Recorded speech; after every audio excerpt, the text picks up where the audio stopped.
Halo semuanya, saya Faza, peserta Latsar CPNS Angkatan 88 Pemprov DKI Jakarta akan menjelaskan mengenai pembelajaran pada agenda 2, yaitu mengenai nilai-nilai dasar PNS. Untuk materi ini, pada angkatan saya akan diampu oleh Bapak Hari Susanto, STP MSI. Untuk mengetahui materi selanjutnya, yuk mulai. Apa sih yang kita pelajari pada agenda 2? Jadi pada agenda 2 ini terdapat dua substansi, yaitu materi serta penugasan. Untuk materi sendiri berisi nilai-nilai dasar PNS yang mencakup akuntabilitas, nasionalisme, etika publik, komitmen mutu, serta anti korupsi, atau yang biasa disebut dengan nilai aneka.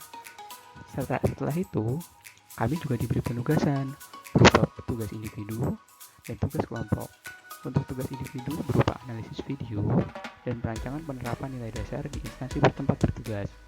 Serta untuk tugas kelompok, output akhirnya adalah membuat video tentang penerapan nilai aneka. Tetapi sebelum itu, kami akan membuat narasi video dan skenario video tersebut. Untuk tahu lebih lanjut, yuk kita lanjut.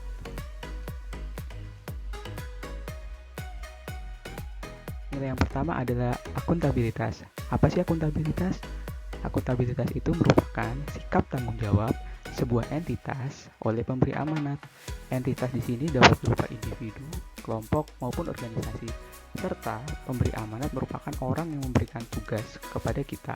Dalam konteks pelayanan publik, pemberi amanat adalah masyarakat. Sehingga sebagai pelayan publik, PNS akan mempertanggungjawabkan setiap tugasnya kepada pemberi amanat, yaitu siapa sih? Masyarakat. Nah, indikator akuntabilitas itu antara lain ada tanggung jawab, transparansi, kepemimpinan, integritas, kejelasan, serta kepercayaan. Nah, untuk mempermudah mengingatnya, ingat saja 3 kata kuncinya: tanggung jawab, amanat, serta transparan. Contohnya apa sih perbuatan yang mencerminkan akuntabilitas itu? Yang pertama, itu ada laporan pertanggungjawaban setiap kita melakukan sesuatu yang berkaitan dengan tugas pelayanan publik. Contohnya apa sih? Kalau di pemerintah daerah atau instansi-instansi lainnya, itu ada namanya laporan kinerja instansi pemerintah atau yang bisa disingkat dengan LAKIP. Yang kedua, ada publikasi informasi publik, itu bisa berupa publikasi laporan pekerjaan atau sebuah rapat yang biasanya udah bisa loh dilihat via streaming YouTube, atau sebagai kita PNS sendiri itu bisa berupa datang tepat waktu dan pulang setelah jam kantor usai.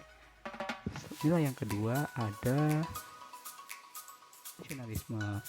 Nasionalisme itu merupakan sebuah sikap cinta tanah air yang merupakan rela melakukan apapun demi negara dan bangsanya. Indikatornya apa aja sih? Yang pertama, ada taat pada ajaran agama, berperi kemanusiaan, menghargai perbedaan, musyawarah dan mufakat, serta kesejahteraan. Kalau dilihat-lihat, sepertinya nilai-nilai ini mirip sekali ya dengan pengamalan sila Pancasila. Memang nilai-nilai ini atau indikator-indikator yang saya sebutkan tadi memang diturunkan dari penerapan atau pengamalan sila-sila pada Pancasila. Untuk mempermudah pengingatnya, ingat saja 3 kata kunci: Pancasila, lokal, dan cinta tanah air. Contohnya apa sih perbuatan yang mencerminkan nasionalisme? Pertama, kan ada musyawarah tuh, berarti ada muslimbang atau musyawarah perencanaan pembangunan. Yang kedua, memakai pakaian adat. Nah, kalau di Pemprov DKI setiap hari Jumat itu kita memakai pakaian adat berupa encim untuk yang wanita dan yang cowok memakai sadaria. Yang ketiga, jangan lupa menggunakan produk lokal ya, atau membeli produk lokal. Nilai yang ketiga adalah etika publik. Etika publik itu berkaitan tentang hal yang baik dan buruk, salah dan benar, berupa tindakan, perilaku dalam menjalankan kebijakan publik. Indikatornya apa aja sih dalam etika publik itu? Yang pertama ada hormat, sopan dan santun, sesuai dengan peraturan, menjaga informasi rahasia, serta cepat dalam bertugas. Nah, untuk mempermudah pemahaman mengenai etika publik, ingat saja 3 kata kuncinya: baik buruk, sopan dan santun, serta taat aturan. Contoh perbuatan yang mencerminkan etika publik ada 3 nih yang bisa saya sebutkan. Yang pertama, melayani dengan senyuman. Itu kan mencerminkan kita hormat, sopan, dan santun kepada masyarakat. Yang kedua, pelayanan sesuai prosedur. Jadi, apabila pelayanan tersebut mensyaratkan selesai dalam 3 hari, selesaikan ya teman-teman sebelum 3 hari. Nah, yang terakhir, tidak membocorkan rahasia negara. Nah, pasti teman-teman di tempat instansi bertugas ada sebuah informasi yang mungkin tidak boleh diketahui publik sampai waktu tertentu. Nah, sebagai orang yang diberi amanat oleh atasan, jaga ya amanat tersebut. Jangan seperti yang dicontohkan nih. Di situ dibilangnya dokumen rahasia negara, tapi jadi kemasan nasi bungkus. Wah, itu kan salah sekali ya teman-teman. Nah, nilai selanjutnya ada komitmen mutu. Komitmen mutu merupakan standar pelayanan sebuah organisasi yang berkaitan dengan ketercapaian target pelayanan. Indikatornya ada apa aja sih? Ada efektif, efisien, inovatif, kreatif, serta berorientasi pada mutu. Nah, untuk mempermudah pengingat apa sih yang berkaitan dengan komitmen mutu, ingat saja tiga kata kuncinya: sesuai target, kepuasan masyarakat, serta peningkatan mutu. Contohnya apa sih yang perbuatan yang mencerminkan komitmen mutu?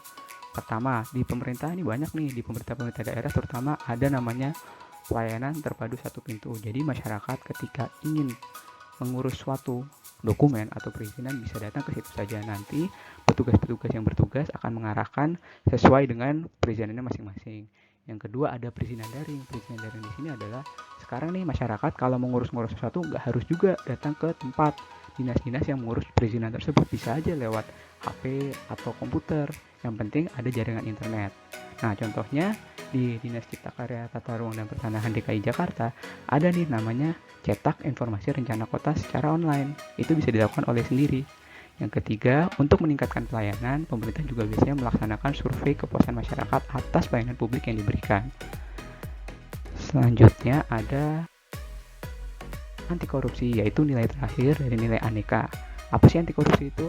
Yaitu perbuatan yang menjauhi semua tindak penyalahgunaan amanat publik atau pemanfaatan kekayaan negara untuk kepentingan pribadi. Indikatornya apa aja sih? Ada 9 nih, 9 nilai anti korupsi yang disusun oleh KPK. Ada jujur, mandiri, peduli, adil, berani, disiplin, kerja keras, tanggung jawab, serta sederhana. Atau kalau kata tutor saya nih, bisa disingkat dengan akronim Jumparani di kertas. Nah, untuk mempermudah mengingat apa sih anti korupsi itu, ingat saja 3 kata kunci: jujur, berani, dan penyalahgunaan aset negara. Banyak kok contoh perbuatan yang mencerminkan anti korupsi. Nah, saya contohkan 3 ya di sini ya. Pertama, sebagai pejabat negara atau sebagai pelayan publik, jangan lupa untuk lapor LHKPN atau laporan harta kekayaan pejabat negara secara berkala ya, biasanya setiap setahun sekali. Yang kedua, penggunaan aset negara secara bertanggung jawab. Contohnya apa sih teman-teman? Biasanya para pejabat-pejabat publik itu kan diberi mobil dinas. Nah, gunakanlah mobil dinas sesuai fungsinya ya, yaitu untuk tugas kedinasan. Jangan seperti gambar yang dicontoh nih, mobil dinas sepertinya untuk mudik, kan itu salah ya. Nah, yang ketiga adalah tolak gratifikasi. Jadi ketika teman-teman menerima sebuah pemberian atau hadiah yang kira-kira berkaitan dengan tugas teman-teman sebagai pelayan publik, ditolak ya teman-teman ya, karena itu tidak sesuai dengan peraturan perundang-undangan. Nah, setelah kita selesai dengan materi, kita lanjut nih ke penugasan. Kan ada 2 tugas yang telah saya sebutkan tadi, ada tugas kelompok dan tugas individu. Nah, saya akan mulai dulu dari tugas kelompok ya. Untuk tugas kelompok, yang pertama kita membuat video. Tapi sebelum membuat video, kita akan membuat narasinya dulu nih. Nah, narasinya ini berupa penerapan apa sajakah yang kita akan buat pada video tersebut, serta skenario apakah yang akan kita jalankan pada saat pengambilan video. Nah, penyusunan skenario dan nilai-nilai ini kita lakukan bersama-sama via Zoom meeting. Nah, setelah itu kita melakukan pengambilan video. Pada kelompok saya mengambil tema di instansi fasilitas kesehatan. Nah, latarnya ini di fasilitas kesehatan nih teman-teman, di puskesmas. Nah, untuk tema videonya sendiri, kelompok kami mengambil tema pengadaan antrian secara daring atau online di fasilitas kesehatan menggantikan sistem antrian manual yang katanya nih menimbulkan beberapa kecemburuan sosial atau ketidakadilan dalam sistem antrian. Nah, tentu saja setiap video-video tersebut akan disisipkan nilai-nilai aneka dalam setiap adegannya. Nah, bisa dilihat sendiri oleh teman-teman, ada beberapa sneak peek nih atau intip deh dari pengambilan video-video tersebut. Setelah tugas kelompok selesai, saya akan menjelaskan tentang tugas individu yang saya kerjakan. Nah, pada agenda 2 ini saya mendapatkan 2 penugasan, yaitu yang pertama adalah analisis video, yang kedua adalah rancangan penerapan nilai dasar di instansi tempat saya bertugas. Untuk analisis video, saya ditugaskan untuk menganalisis penerapan nilai-nilai aneka yang ada di video Aku dan PNS Hebat yang ditayangkan di kanal Pustek Bangkom LAN RI. Nah, video ini bercerita tentang seorang PNS bernama Pak Jaya yang menghadapi berbagai macam konflik, baik itu dari internal dirinya sendiri maupun eksternal dari tempat ia bertugas, tentang penerapan nilai-nilai aneka nih teman-teman sebagai pelayan publik. Nah, di situ kami sebagai peserta ditugaskan untuk menganalisis apa saja penerapan dan pelanggaran pada video-video tersebut. Selanjutnya ada nih rancangan penerapan nilai dasar di instansi. Nah, pertama ini kami harus memilih nih fungsi apa yang mau kita bahas, serta masalah prioritas apakah sih yang kita pilih. Nah, selanjutnya kita cari nih penyebabnya, serta dampak apa saja kah jika masalah tersebut tidak diatasi. Nah, setelah kita tahu dua hal tersebut, kita coba susun gagasan pemecahan masalahnya, serta bagaimana cara untuk menjalankan gagasan tersebut. Nah, setelah disusun, kita identifikasi nih apakah dalam tahapan kegiatan tersebut dapat diterapkan nilai-nilai aneka pada setiap kegiatannya. Nah, setelah tugas individu selesai, saya mau kasih kesan dan pesan nih tentang pembelajaran pada agenda 2 kali ini. Pembelajaran pada agenda 2 ini ada dua jenis ya. Ada sinkronus atau tatap muka secara virtual bersama dengan tutor dan peserta-peserta lain, atau asinkronus yaitu belajar mandiri yang tidak diawasi oleh tutor. Nah, untuk pembelajaran sinkronus sendiri, kesan saya cukup menyenangkan ya, karena pendekatannya sudah menggunakan model pembelajaran andragogi atau pembelajaran model orang dewasa. Jadi, di mana kami ini tidak merasa digurui.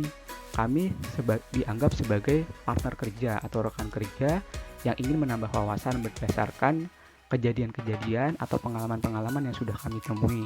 Nah, pengalaman-pengalaman kami ini ditambah dengan pengayaan materi-materi aneka dari tutor kami. Nah, selain ada pengayaan tersebut, kami juga melakukan diskusi dalam pembuatan materinya kali ya. Penerapan nilai aneka kesehariannya gimana di masing-masing instansi, karena penerapan nilai aneka di setiap instansi pasti berbeda. Nah, yang saya suka di pembelajaran sinkronus kali ini adalah tutor ini memberikan penekanan pada kata kunci nih. Nah, kata kunci ini sangat mempermudah pemahaman kami mengenai penerapan nilai-nilai aneka dalam tugas kami di instansi masing-masing. Nah, untuk pembelajaran asinkronus itu kan biasanya melalui penugasan. Nah, yang saya suka dari pembelajaran asinkronus ini adalah tutor memberikan langkah-langkah yang jelas dalam setiap pengerjaan tugasnya. Bahkan tutor memberikan sebuah model form yang nantinya mempermudah kami atau mempermudah kerangka berpikir kami dalam menyusun aktualisasi yang akan kami kerjakan bulan depan. Nah, kemudian selain instruksi tugas yang jelas, terus alur kegiatan yang jelas, tutor ini juga sangat responsif loh dalam menjawab pertanyaan-pertanyaan kami apabila sudah selesai pembelajaran sinkronus. Gampang sekali di-reach-nya. Di telepon aja langsung nyaut. Alhamdulillah ya. Nah, selain ada pembuatan tugas yang ngetik-ngetik nih, kami kan juga membuat video. Nah, pembuatan video ini pada awalnya saya agak skeptis sih, karena kan makan banyak waktu nih, takut cukup nggak ya waktunya. Tapi ternyata setelah dijalankan cukup kok, ngambilnya aja mungkin cuma sekitar 1-2 jam. Nah, pada proses pengambilan itu kita merasa fun. Saya sendiri sih pribadi merasa fun ya, karena selain pembelajaran klasikal yang mengedepankan otak kiri, nah selain di pembuatan video ini kami juga ada have fun-nya nih, mengasah kreativitas kami untuk memberikan contoh penerapan nilai-nilai aneka serta juga pelanggarannya yang nggak boleh diikutin ya teman-teman.